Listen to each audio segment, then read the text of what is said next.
महाकुंभ में चंद घंटों के बाद अद्भुत रिकॉर्ड बनने जा रहा है। कल तक 50 करोड़ लोग आस्था की डुबकी लगा लेंगे, जिसका ऐलान खुद मुख्यमंत्री योगी आदित्यनाथ ने किया है। श्रद्धालुओं का सैलाब इसलिए उमड़ रहा है क्योंकि सनातन की आस्था है और दूसरा महंत मुख्यमंत्री के हाथ में व्यवस्था है। तभी तो योगी तड़के 4 बजे से जागकर अपने ही घर से महाकुंभ की लाइव मॉनिटरिंग कर रहे हैं। उन्हीं की तर्ज पर रेलवे के अफसर भी वॉर रूम से ट्रेनों की निगरानी कर रहे हैं। योगी नहीं चाहते कि सनातनियों को कोई भी दिक्कत हो, लेकिन इसी से भड़के सनातन विरोधी अब योगी के जानी दुश्मन हो गए हैं।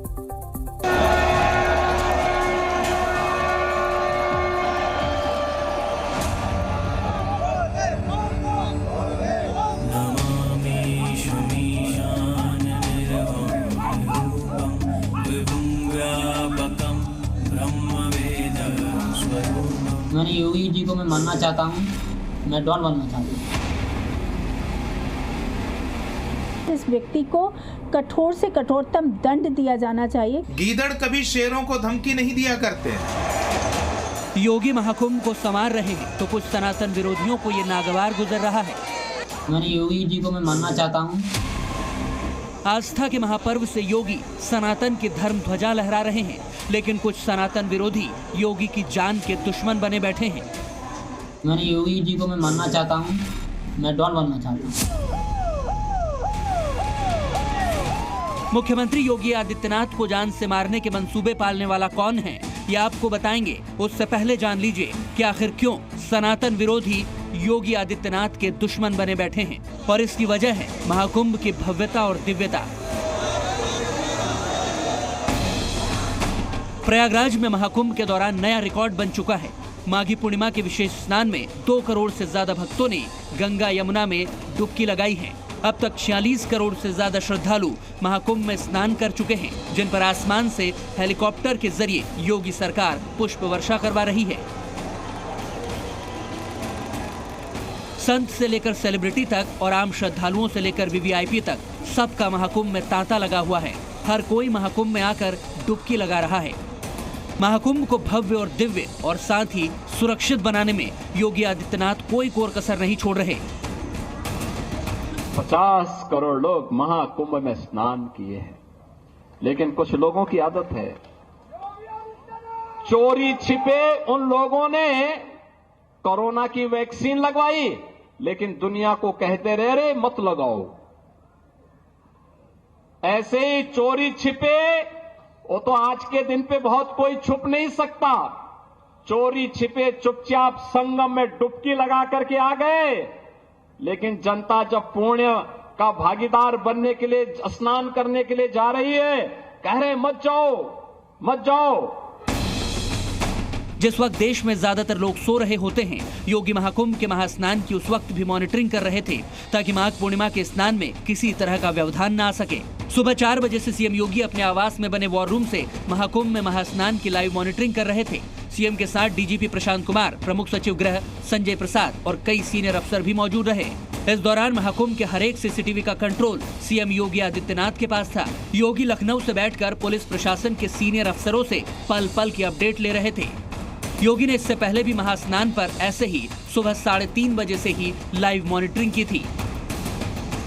माघ पूर्णिमा स्नान को लेकर मुख्यमंत्री योगी आदित्यनाथ आज सुबह से ही अपने वार रूम से प्रयागराज कुंभ मेला क्षेत्र पर नजर बनाए हुए हैं। उनके साथ डीजीपी प्रशांत कुमार और प्रमुख सचिव गृह संजय प्रसाद भी मौजूद है। आपको बता दें तो मौनी अमावस्या के दिन हुई भगदड़ और उसके बाद जाम की समस्याओं को लेकर लगातार शिकायतें मिल रही थी, जिसको लेकर मुख्यमंत्री योगी आदित्यनाथ ने कुंभ मेला माघ पूर्णिमा स्नान को लेकर समीक्षा बैठक भी की और साथ ही अधिकारियों को चेतावनी भी दी थी। योगी की नजर इंतजामों के साथ साथ महाकुंभ की व्यवस्था में लगे अफसरों पर भी थी। मुख्यमंत्री योगी के लिए हर सनातनी की सुरक्षा सर्वोपरि है। शायद इसीलिए कुछ सनातन विरोधी योगी की जान के दुश्मन बन गए हैं। ऐसे ही एक शख्स ने सोशल मीडिया से मुख्यमंत्री के खुफिया विभाग का नंबर निकाला और सीधा योगी को जान से मारने की धमकी देने के लिए कॉल घुमा दिया। विजिलेंस के अधिकारी ने फोन उठाया तो आरोपी बोला, मेरी बात योगी आदित्यनाथ से कराओ। तो अधिकारी ने पूछा, आप हमें बताएं क्या कहना है। तो आरोपी ने धमकी भरे लहजे में कहा, मुझे योगी आदित्यनाथ को मारना है। अधिकारी चौंक गया और पूछा, क्यों मारना चाहते हो? तो धमकीबाज आरोपी बोला, मैं योगी को मारकर डॉन बनना चाहता हूँ। यही है वो धमकीबाज सुनील गुर्जर। उसने कहा, हाँ भाई कौन हो? मैं योगी जी से बात हो जाएंगी क्या? योगी जी से बात नहीं होंगी, तो मैं योगी के ढंग से ही बोल रहा हूँ, मेरे से बात करो। तो मैंने योगी जी को मैं मानना चाहता हूँ, उनको बता देना। कि उसने कहा कि क्यों मानना चाहते हैं योगी जी को? मैं डॉन बनना चाहता हूँ। तुमने क्या कहा था? डॉन बनना चाहता हूँ।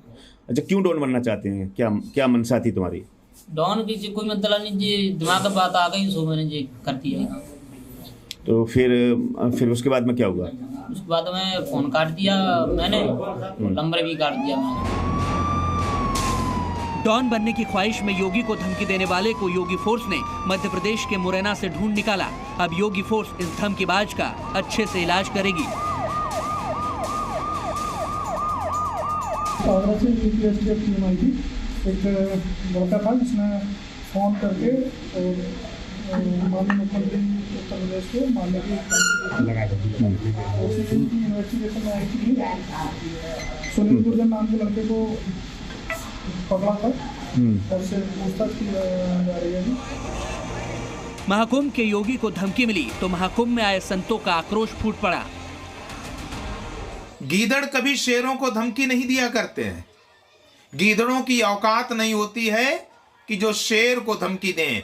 और योगी जी सनातनी हिंदू शेर हैं, हिंदू हृदय सम्राट हैं योगी जी। सबसे पहले वो गोरक्ष पीठाधीश्वर हैं, सबसे पहले वो संत हैं, बाद में वो मुख्यमंत्री हैं। जिस भी व्यक्ति ने ये धमकी दी है उसकी गहन जांच करके इसके पीछे कौन लोग हैं, क्योंकि बिल्कुल इसी तरीके से कृष्णानंद राय जी की हत्या कराई गई थी। इसके पीछे कौन लोग हैं इसकी जांच होनी चाहिए, इस नेटवर्क का खुलासा होना चाहिए और इस व्यक्ति को कठोर से कठोरतम दंड दिया जाना चाहिए। महाकुंभ में साधु संतों से लेकर हर सनातनी योगी को धमकी देने वालों को सबक सिखाना चाहता है, क्योंकि ये पहली बार नहीं है। इससे पहले भी जनवरी 2025 में महाकुंभ को तहस नहस करने और योगी को जान से मारने की धमकी भरा पोस्ट किया गया था। यूपी पुलिस ने इस मामले में बरेली के रहने वाले आरोपी युवक मैजान रजा को दबोच लिया था। महाकुंभ से पहले दिसंबर 2024 में सोशल मीडिया पर वीडियो वायरल कर योगी की कुर्बानी देने की धमकी दी गई थी। नोएडा पुलिस ने इस मामले में दिल्ली से बांग्लादेश के रहने वाले आरोपी शेख अताउल को हथियारों के साथ अरेस्ट किया था। नवंबर 2024 में मुंबई पुलिस को मैसेज भेजकर योगी को इस्तीफा देने को कहा गया था, नहीं तो जान से मारने की धमकी दी गई थी। पुलिस ने इस मामले में महिला आरोपी फातिमा खान को गिरफ्तार किया था। अभी तक तो कट्टरपंथी ही योगी को धमकी दे रहे थे, लेकिन पहली बार एक सनातन विरोधी ने धमकी देने की कोशिश की है। उम्मीद है कि अब डॉन बनने का सपना देखने वाले सुनील गुर्जर की लंबी उम्र सलाखों के पीछे ही गुजरेगी। लखनऊ से तुषार श्रीवास्तव के साथ प्रयागराज से ब्यूरो रिपोर्ट, जी मीडिया।